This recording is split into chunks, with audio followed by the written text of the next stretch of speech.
Hola, bienvenidos de nuevo. Vamos a hablar sobre el hemograma, cómo tenemos que solicitarlo al laboratorio y cómo es el flujo de trabajo que yo recomiendo para nosotros poderlo interpretar de una manera correcta. Desde mi punto de vista, combinar las dos técnicas, tanto manual y automatizada, me parece un espectáculo. ¿Por qué? Porque estos hemogramas automatizados en los conteos de glóbulos rojos, en los conteos de glóbulos blancos, la tasa de error es demasiado baja. Pero si pasamos al diferencial, la tasa de error es demasiado alta. Incluso aquí arriba le puedo dejar un video para que vayan y lo vean en YouTube sobre los analizadores hematológicos, los de 3 partes, que son de impedancia eléctrica, y los de 5 partes, los cuales pues ya pueden diferenciar un poquito el contenido celular de cada hemograma. Entonces, nosotros tenemos que solicitarlo siempre con extendido de sangre periférica, proteínas plasmáticas, medidas por espectrofotometría. Recordemos que esta medición por espectrofotometría pues es indirecta y no es precisa. Si nosotros queremos algo bien medido, pues tenemos que solicitarla por espectrofotometría. Pero como aquí ahora estamos haciendo un tamizaje, pues no la vamos a pedir por espectrofotometría por el momento. Solicitamos el hemograma automatizado con lectura o corrección manual. Y por último, solicitamos los reticulocitos. Muy importante si mi paciente se encuentra en un estado anémico. De lo contrario, no va a tener ninguna relevancia. Pero, pues como hasta ahora estamos haciendo esos paraclínicos iniciales, es importante tenerlo en cuenta. No sube mucho el costo en los laboratorios generales, así que pues lo podemos solicitar de inmediato. En este video vamos a ver solamente la serie roja, cómo la vamos a interpretar para poder llevarla hacia la clínica y poder interpretar estos datos de manera correcta. Entonces, el flujo de interpretación de un hemograma es primero observar lo que es hematocrito, hemoglobina. Si lo observamos bajos, pues pasamos a interpretar lo que son los índices eritrocitarios, volumen corpuscular medio y concentración de hemoglobina corpuscular media, que son los más importantes. Mirar los reticulocitos siempre y cuando nosotros tengamos estos valores bajos. Luego pasamos a leer lo que son los leucocitos, los valores totales, y vamos a observar el diferencial basado en los absolutos, no en los valores relativos. Luego pasamos a mirar las plaquetas y por último el frotis o extendido de sangre periférica. Como les comento, en este video solamente vamos a ver lo que es la serie roja. Vamos a enfocarnos solo allí. Entonces, cuando nos llega un hemograma, vemos los gráficos de dispersión, vemos estos valores que están alterados con un asterisco o lo vemos en color rojo, porque pues gracias a los laboratorios ellos nos ayudan un poquito a entender o a que nosotros entendamos un poco mejor este hemograma. Aquí en glóbulos rojos nosotros lo primero que tenemos que interpretar es, como les digo, hematocrito, hemoglobina, y si los encontramos bajos, entonces vamos a clasificar esa anemia en caso de que pues exista, ¿cierto? Entonces vamos a evaluar estos reticulocitos como anemias regenerativas o anemias no regenerativas. Las anemias regenerativas vamos a encontrar un porcentaje de reticulocitos bajo. Generalmente los laboratorios tienen su valor de referencia. Algunos están en reticulocitos por microlitro, otros están en porcentaje. Pues aquí los estamos expresando en porcentaje. Lo importante es que tenga en cuenta acá en la flecha, pues que están disminuidos. Recordemos que estos reticulocitos son esos punteados, esos restos de material genético que tienen estos hematíes. Nosotros los vemos bajo el microscopio y estos nos van a representar cuando la médula ósea está activa. Es decir, está regenerando porque hay una pérdida de glóbulos rojos en sangre, entonces se elevan los reticulocitos, salen de manera inmadura a circulación, desde médula ósea a circulación. Pues esto es positivo para mi paciente. Una vez observemos que el hematocrito y la hemoglobina están disminuidos, vamos a clasificar esta anemia como regenerativa y o arregenerativa. Es importante. Las clasificaciones de las anemias se pueden hacer de diferentes maneras. Una vez tengamos hematocrito, hemoglobina bajo, vamos a clasificar este tipo de anemia por regenerativa o arregenerativa o no regenerativa.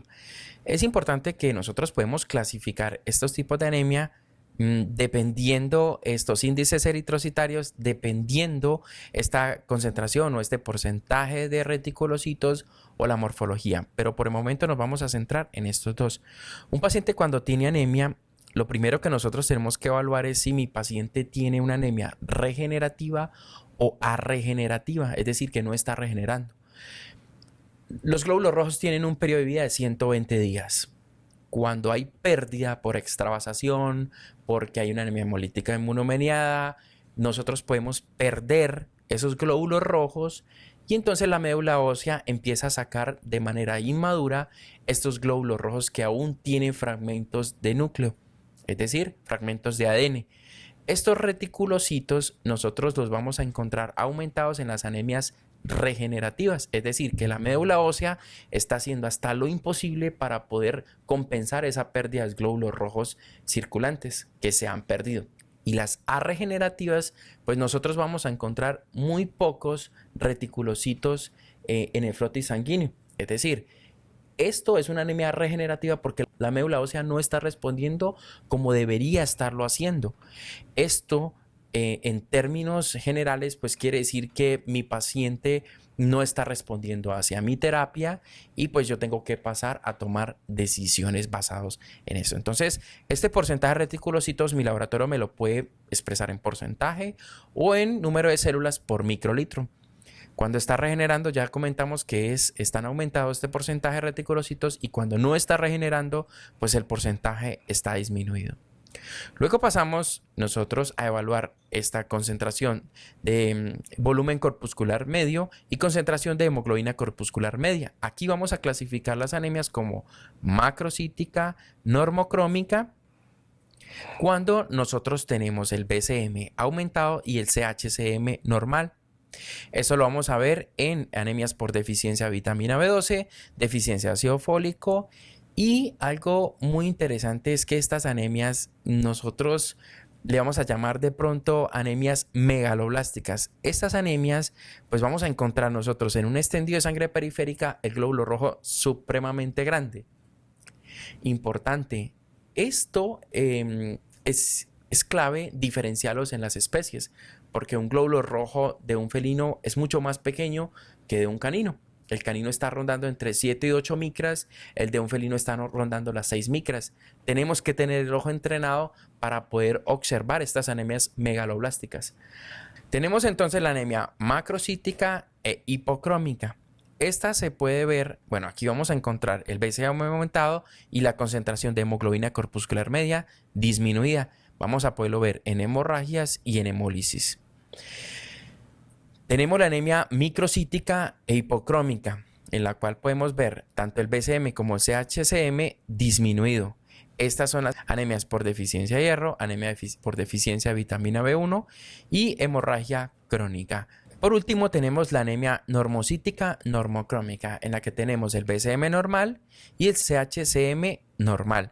Como se pueden dar cuenta, son dos valores que estamos evaluando. No estamos colocando el HCM, que es la hemoglobina corpuscular media. Para clasificar estas anemias, yo recomiendo que se hagas con la concentración de hemoglobina corpuscular media y el volumen corpuscular medio. En esta anemia normocítica normocrómica, vamos a encontrar las neoplasias medulares y nefritis crónica.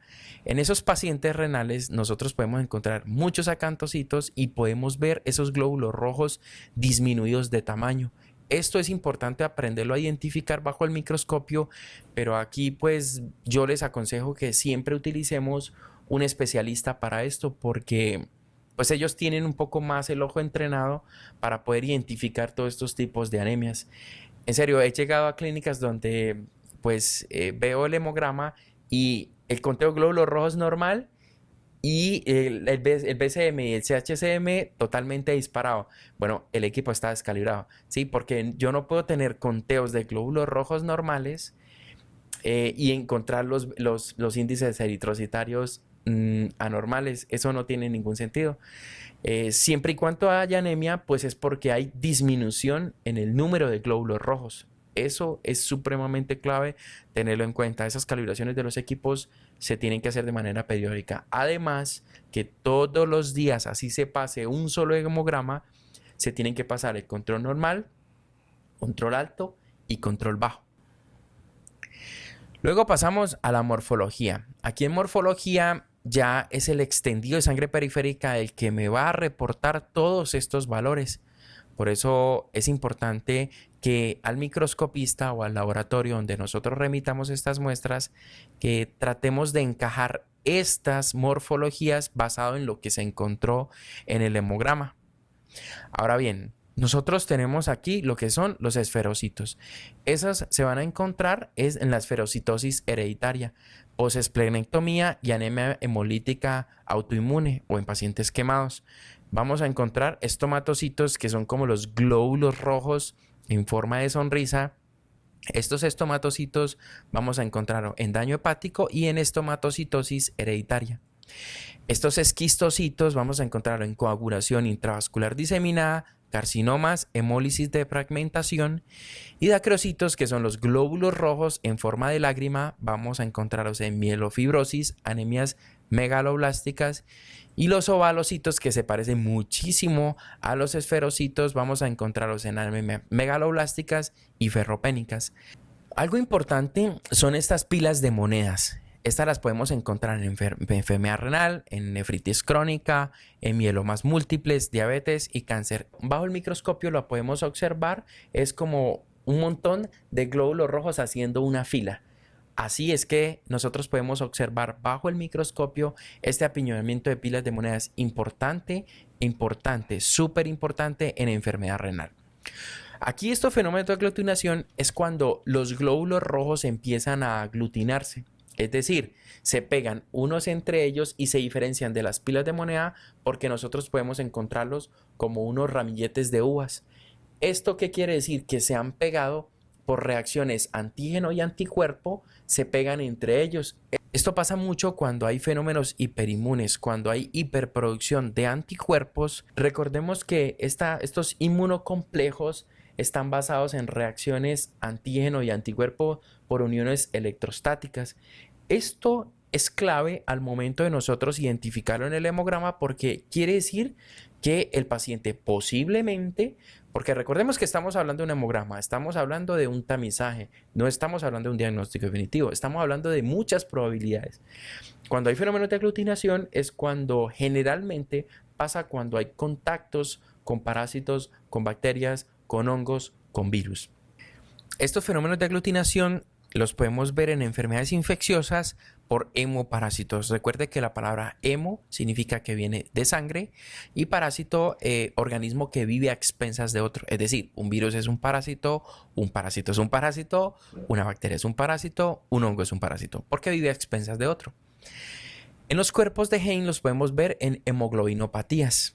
Este punteado basófilo lo podemos ver en intoxicaciones por plomo.